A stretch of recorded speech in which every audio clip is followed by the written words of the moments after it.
ఈరోజు ఢిల్లీలో ముఖ్య ఉద్దేశం ఏంటంటే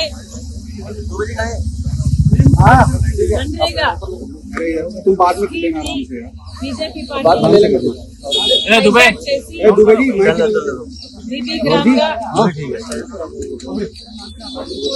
ఉపాధి హామీ పథకాన్ని పూనీ చేస్తుంది కాబట్టి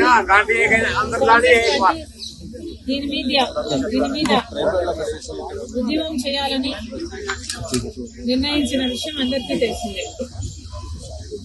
ఆంధ్ర రాష్ట్రంలో కూడా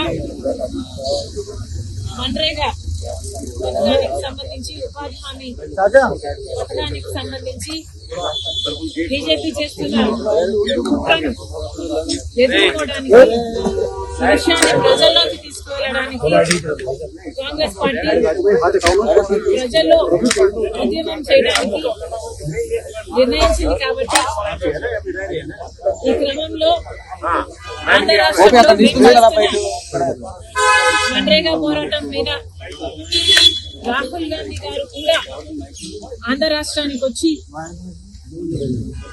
ఆంధ్ర రాష్ట్ర ప్రజలకు కూడా ఉపాధి హామీ పథకం ఆంధ్ర రాష్ట్రంలో దేశంలోనే కాదు దేశంలో కూడా కాపాడుకోవాల్సిన అవసరం ఉంది. మరి ముఖ్యంగా ఆంధ్ర రాష్ట్రం అయితే ఉపాధి హామీ పథకం మన్రేగా పథకం మొదలు పెట్టిన రాష్ట్రం. సరిగ్గా 20 ఏళ్ల క్రితం ఫిబ్రవరి 2వ తేదీకి 20 ఏళ్ళు అవుతుంది. సరిగ్గా 20 ఏళ్ల క్రితం సోనియా గాంధీ గారు, మన్మోహన్ సింగ్ గారు, రాజశేఖర్ రెడ్డి గారు వీరందరి ఆధ్వర్యంలో మన్రేగా కార్యక్రమం ఆంధ్ర రాష్ట్రంలో మొదలు పెట్టడం జరిగింది.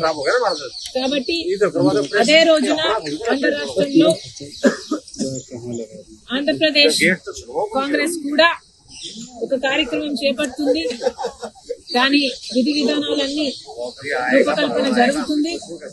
ఆ కార్యక్రమంలో భాగంగా రాహుల్ గాంధీ గారిని కూడా ఆంధ్ర రాష్ట్రానికి రమ్మని ఆహ్వానించడం జరిగింది. వారు వస్తానని చెప్పడం జరిగింది.